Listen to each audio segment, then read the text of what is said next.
Em menos de 72 horas, três coisas aconteceram que nenhum coordenador de campanha gostaria de explicar ao seu candidato. Uma operação federal bateu na porta de um aliado indicado pelo próprio Flávio Bolsonaro. O ex-governador mais próximo dele foi vasculhado pela terceira vez pela Polícia Federal.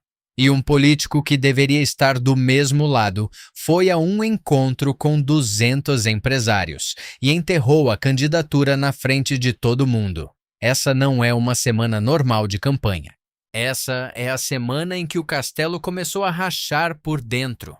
Para entender o que aconteceu nessa semana, você precisa entender primeiro o que é a Operação Sem Refino.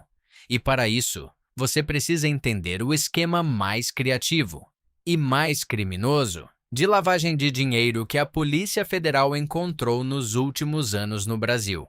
Tudo começa com uma refinaria no Rio de Janeiro chamada Refit.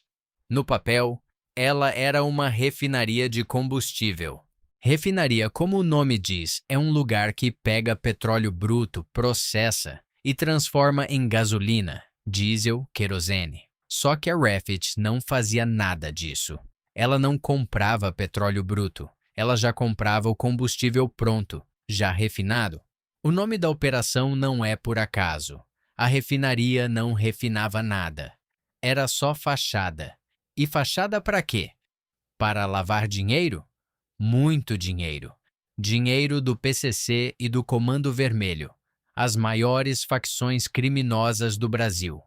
O esquema funcionava assim. Qualquer posto de combustível tem um fluxo de caixa enorme. Entra muito dinheiro todo mês. Isso é atraente para quem quer misturar dinheiro sujo com dinheiro limpo. Você tem um posto que vende, digamos, R$ 1 milhão por mês. Aí você declara que vendeu 2 milhões. O milhão a mais era dinheiro do tráfico. Virou dinheiro limpo, com nota fiscal, com imposto pago.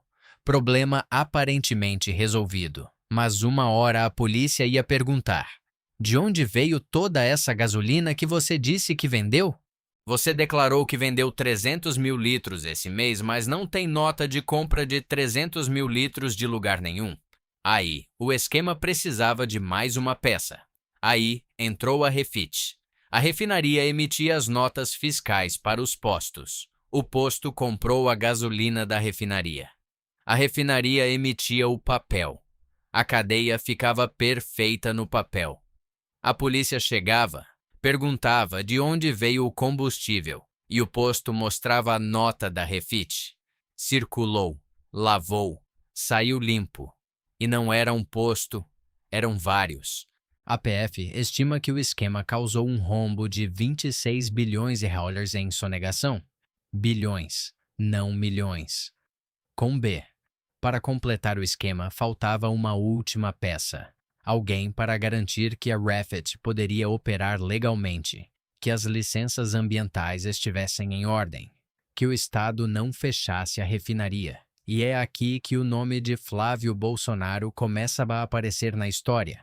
O dono de tudo isso se chama Ricardo Magro. Ele tem 51 anos. É empresário paulistano e há quase 2 décadas controla o grupo Refit, que inclui a antiga refinaria de Manguinhos, no Rio de Janeiro. De perfil discreto, Magro ficou conhecido por cultivar amizades em vários segmentos políticos e do judiciário brasileiro. Em 2016, ele foi preso por suspeitas de desvio de recursos em fundos de pensão da Petrobras e dos Correios. Foi absolvido. E foi também em 2016 que ele saiu do Brasil e foi morar em Miami. Há 10 anos, portanto, Ricardo Magro comanda seus negócios de uma mansão em área nobre de Miami, nos Estados Unidos. O endereço dele é conhecido. A Polícia Federal sabe onde ele está. O STF, através do ministro Alexandre de Moraes, já decretou a prisão dele e determinou a inclusão do seu nome na lista vermelha da Interpol, o alerta internacional mais grave que existe para localizar e prender um foragido. E mesmo assim ele está lá, livre. O presidente Lula chegou a tratar o caso diretamente com Donald Trump em reuniões voltadas à cooperação internacional contra o crime organizado. O governo americano se recusou a colaborar. O homem apontado pela PF como o controlador de fato de um esquema que lavou bilhões de reais para o PCC e o Comando Vermelho continua em Miami, enquanto a Interpol emite alertas que, na prática, não chegam a ele. A investigação é dura na descrição do que Magro teria feito. Segundo a PF, ele concebeu, dirigiu e se beneficiou diretamente de uma estrutura societária e financeira artificial. Uma engenharia montada deliberadamente para ocultar patrimônio, dissimular a titularidade de bens, escoar recursos ilícitos e frustrar o fisco. Offshores em paraísos fiscais, fundos de investimento, empresas de fachada. Tudo para garantir que o dinheiro do crime chegasse limpo do outro lado, e o que garantia que a Refit pudesse continuar operando no Rio de Janeiro, mesmo sendo investigada, mesmo acumulando dívidas absurdas com o fisco. Alguém precisava assinar as licenças. Alguém precisava deixar a porta aberta por dentro. É aqui que a história vira política de verdade. Na sexta-feira, 14 de agosto de 2026, a Polícia Federal deflagrou a segunda fase da Operação Sem Refino. 16 mandados de busca e apreensão, expedidos pelo STF, cumpridos no Rio de Janeiro. Os alvos: pessoas ligadas ao esquema da Refit. E entre esses nomes apareceu um que deixou a campanha de Flávio Bolsonaro em alerta: Bernardo Rossi, ex-secretário estadual de Ambiente e Sustentabilidade do governo de Cláudio Castro no Rio de Janeiro. O mesmo Bernardo Rossi que mantém uma relação política antiga com Flávio Bolsonaro, comprovada em postagens no Instagram ao lado de Flávio e de Jair Bolsonaro. O mesmo Bernardo Rossi que foi indicado por Flávio para ocupar aquela secretaria. A investigação foca exatamente nessa parte do esquema: as licenças ambientais. Para que a Refit pudesse operar, ou ao menos para que a fachada continuasse de pé, ela precisava de licenças ambientais. E a secretaria que concedia essas licenças era comandada pelo homem que Flávio indicou. A PF foi na casa de Rossi, apreendeu celulares e documentos. Não é a primeira vez que um nome indicado por Flávio Bolsonaro aparece em investigações ligadas a esquemas criminosos no Rio de Janeiro. A lista já é longa. Cláudio Castro, ex-governador que Flávio apoiou e ajudou a eleger, é alvo de investigações sobre o mesmo esquema. O ex-presidente da Assembleia Legislativa do Rio, aliado de Castro e também ligado ao grupo bolsonarista, foi preso em outra operação por lavagem de dinheiro ligada ao jogo do bicho. Ricardo Magro, o dono da Refit, recebeu 14 milhões de reais de uma de suas empresas para o senador Ciro Nogueira, outro bolsonarista de primeira linha. E Daniel Vorcaro, dono do Banco Master, preso em novembro de 2025 no maior esquema de fraude financeira revelado no Brasil nos últimos anos, trocava mensagens de áudio no WhatsApp com Flávio, que o chamava de irmão. 4 grandes alvos da Polícia Federal em menos de um ano. Todos com ligações diretas ao nome de Flávio Bolsonaro. Mas o nome que aparece com mais frequência nessa história é Cláudio Castro. Ex-governador do Rio de Janeiro pelo PL, Castro é um dos aliados políticos mais próximos de Flávio Bolsonaro no estado. Sem o apoio de Flávio, segundo analistas políticos, Castro dificilmente teria sido eleito governador do Rio. E Cláudio Castro já foi alvo de 3 operações da Polícia Federal. 3. A casa já foi vasculhada. O celular já foi apreendido mais de uma vez. Documentos foram recolhidos. A investigação apura que Castro teria utilizado a estrutura do Estado para beneficiar o grupo empresarial de Ricardo Magro, incluindo ter atuado para reabrir a Refit mesmo depois que as suspeitas de envolvimento com o crime organizado já estavam sobre a mesa. O que chama a atenção não é só o conteúdo das investigações. é a repetição. 3 operações, 3 vasculhamentos. E Cláudio Castro ainda não foi preso. O que a Polícia Federal ainda precisa encontrar depois de 3 operações para que uma prisão seja decretada? Essa é a pergunta que circula nos bastidores e que ninguém consegue responder com clareza. O que se sabe é que cada nova fase da operação aperta mais o cerco. E que a segunda fase, que mirou Bernardo Rossi e voltou à casa de Castro, mostra que a investigação está se expandindo, chegando cada vez mais perto dos nomes que estão por trás das indicações políticas que mantiveram o esquema funcionando.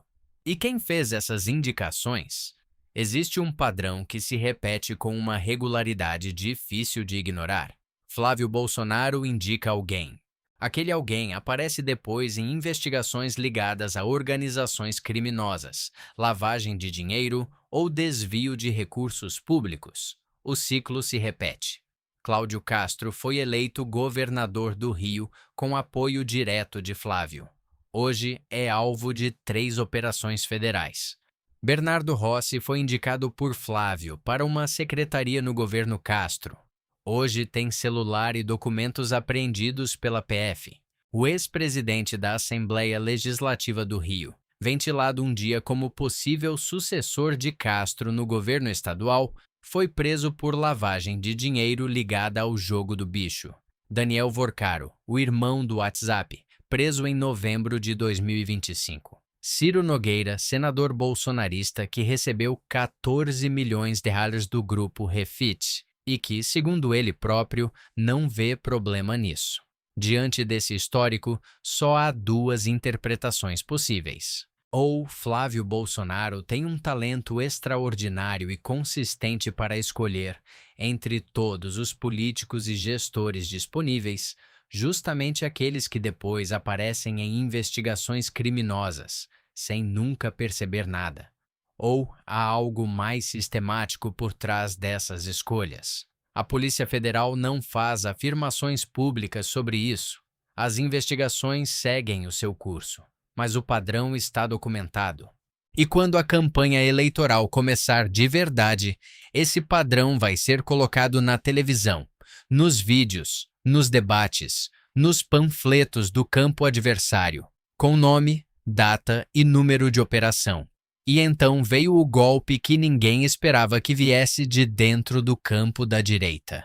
Na quinta-feira, 13 de agosto, Gilberto Kassab, presidente nacional do PSD e candidato a vice-presidente na chapa de Ronaldo Caiado, reuniu mais de 200 empresários no Yacht Clube de Santos, no bairro de Higienópolis, em São Paulo. Num evento que foi definido como uma conversa fechada, Kassab falou o que muita gente pensava, mas ninguém com cargo de relevo tinha dito em público até então. Eu posso falar para vocês que a chance do Flávio se eleger é 0. Não foi um deslize. Não foi uma fala tomada fora de contexto. Kassab fundamentou a afirmação com uma análise política detalhada. Segundo ele, Flávio Bolsonaro ainda está sendo preservado pelos adversários. O PT está segurando os ataques de propósito, porque prefere enfrentar Flávio do que ver o PL registrar outro nome mais competitivo. Na hora em que o jogo começar, em que o PT mostrar quem é o Flávio e as pessoas no entorno dele, ele vai desabar, disse, mas não parou por aí. Kassab foi além e entregou o que talvez seja a informação mais estratégica do evento. O Centrão não está neutro. O Centrão está com Lula. Não de forma declarada, não com palanque conjunto, mas na prática, no dia a dia das articulações, nas votações, nos acordos, na fila dos ministérios. Quem quiser saber de qual lado o Centrão está, olha onde estão os ministros. E então ele falou sobre a campanha de Caiado, com partidos como MDB, progressistas, União Brasil e republicanos abrindo mão de candidaturas próprias. O tempo de TV da chapa Caiado-Kassab vai crescer de 50 segundos para quase 2 minutos e meio. Para Kassab, isso é quase uma novela no horário eleitoral gratuito. Tempo de sobra para apresentar Caiado ao eleitor e para bater no Flávio. A mensagem para os empresários e prefeitos ali presentes era direta. O trem que vai chegar é Lula ou Caiado. Quem quiser estar do lado do vencedor, que escolha agora. Flávio não vai chegar. A campanha de Flávio Bolsonaro sentiu o golpe em tempo real. A resposta veio rápida, furiosa e, para quem analisa o que está por trás das palavras, reveladora do quanto a declaração de Kassab machucou. O senador Rogério Marinho, coordenador da campanha de Flávio, foi às redes sociais com o que só pode ser descrito como um ataque sem filtro. Afirmou que a candidatura de Caiado não é para valer e acusou o PSD de funcionar como um braço auxiliar disfarçado da campanha de Lula. O PSD do Kassab tem 3 ministros no governo do PT e se comporta de forma previsível como linha auxiliar para tentar, de qualquer forma, eleger Lula. Está cada vez mais claro que a candidatura apresentada não é para valer e que o sistema se uniu por se sentir ameaçado. E terminou com uma frase que soa mais como esperança do que como convicção. As máscaras estão caindo. Esqueceram de combinar com o povo. O problema é que a fúria da resposta confirma, de certa forma, o que Kassab disse. Uma campanha confiante não entra em pânico quando um adversário faz uma análise política. Uma campanha que se sente encurralada reage assim. E o que tornava a situação ainda mais complicada é que Kassab não estava falando como inimigo. Estava falando como alguém que conhece o maquinário político por dentro há décadas. Alguém que construiu, ao lado de Tarcísio de Freitas, a maior rede de prefeitos do estado de São Paulo. E que estava explicando com calma por que essa rede não vai trabalhar para Flávio. No domingo seguinte, quando Caiado abriu sua campanha com uma carreata em Goiás, Kassab sequer apareceu. A justificativa foi que ele estava coordenando o lançamento em São Paulo. Mas o episódio gerou nova exposição para a fala da semana anterior e novos constrangimentos para a chapa. Para entender por que a declaração de Kassab teve o peso que teve, é preciso entender quem é Kassab dentro da política paulista e o que ele construiu. Por mais de 3 anos, Kassab foi secretário estadual de Relações Institucionais do governo Tarcísio de Freitas. Nesse cargo, ele foi o elo entre o Palácio dos Bandeirantes e os prefeitos do estado. São Paulo tem mais de 600 municípios. Quem tem a confiança dos prefeitos do interior paulista tem, na prática, a chave de uma quantidade gigantesca de votos. São Paulo é o estado com mais eleitores do país, mais de 30 milhões de pessoas. A diferença de 10 pontos percentuais nesse estado pode significar 3 milhões de votos, mais do que a diferença que elegeu Lula sobre Bolsonaro em 2022. Kassab usou a estrutura que construiu ao lado de Tarcísio para desviar essa rede em direção a Caiado. E Tarcísio, que apoia Flávio, se viu na situação incômoda de ver seu ex-secretário mobilizando a base que ele próprio ajudou a construir contra o seu candidato. A ironia não passou despercebida por ninguém. As pesquisas mostram Flávio entre 45% e 50% dos votos válidos em São Paulo, enquanto Tarcísio chegava a registrar 55% a 59% quando era cogitado como candidato presidencial. A diferença representa milhões de votos que estão flutuando e que podem ir para Lula, para Caiado ou divididos entre os dois. Flávio precisa de Tarcísio muito mais do que Tarcísio precisa de Flávio. E Tarcísio, que nunca quis se envolver demais com o candidato do PL, deixou claro que seu apoio vai ser bem limitado. E agora a rede de prefeitos que Tarcísio construiu está sendo ativamente trabalhada por Kassab, em outra direção. Enquanto tudo isso acontecia no campo adversário, o governo federal também moveu as peças. O presidente do Senado, Davi Alcolumbre, deu tramitação a 3 projetos que o governo Lula considera estratégicos e que, se aprovados antes da eleição, podem ser usados como argumento de campanha de forma muito eficaz. O primeiro é o fim da escala 6 por 1, a jornada de trabalho que obriga o trabalhador a trabalhar 6 dias para folgar 1. A proposta do governo reduz a jornada semanal de 44 para 40 horas, com 2 dias de folga, sendo que pelo menos um domingo por mês estaria garantido, sem redução de salário. O segundo é a PEC da Segurança Pública, que o Lula quer aprovar para mostrar resultado na área, que é um dos principais pontos de vulnerabilidade do seu governo. O terceiro é o projeto sobre terras aráveis, que estabelece que as terras produtivas do país não serão vendidas a estrangeiros. Os 3 projetos estavam travados. Depois de 3 encontros entre Lula e Alcolumbre na semana anterior, foram destravados. Podem ser votados em dias quando o Congresso decide que quer votar. E se forem aprovados antes do início formal da campanha, o Lula vai para o horário eleitoral com realizações concretas para apresentar ao trabalhador. O contraste com a posição de Flávio é evidente. O coordenador da campanha do senador do PL apresentou um projeto que vai na direção oposta, aumentando a jornada semanal de 44 para 52 horas, sem aumento de salário. 8 horas a mais por semana. Um dia inteiro a mais de trabalho por semana, sem ganhar mais.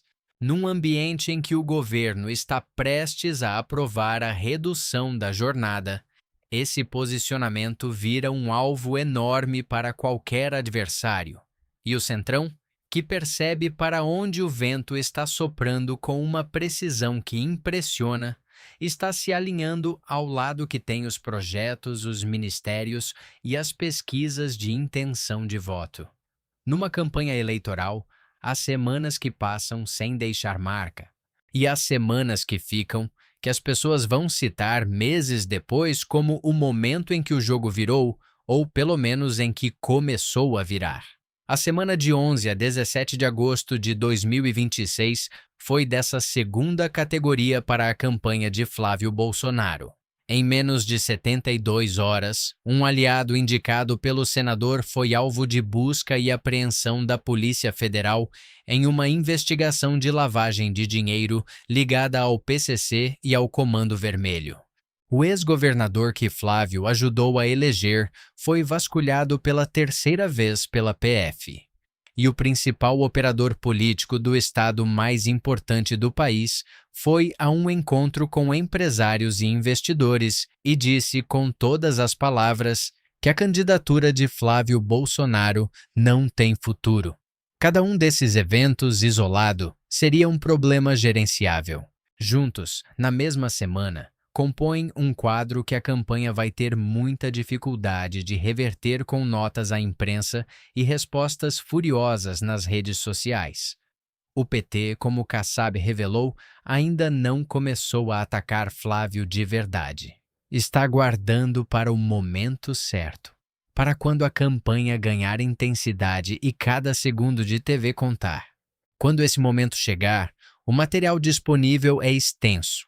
Operações federais, aliados investigados, o padrão de indicações que resulta em alvos da PF e o contraste entre o que Flávio defende e o que o trabalhador brasileiro quer ouvir neste momento. A questão que fica depois de tudo isso não é se a candidatura de Flávio Bolsonaro está em dificuldade. A questão é se há alguma estratégia capaz de reverter um quadro em que o campo adversário ataca, o campo aliado escorrega, a Polícia Federal avança e o Centrão já fez suas apostas. E essa é uma pergunta que, por enquanto, a campanha não tem como responder.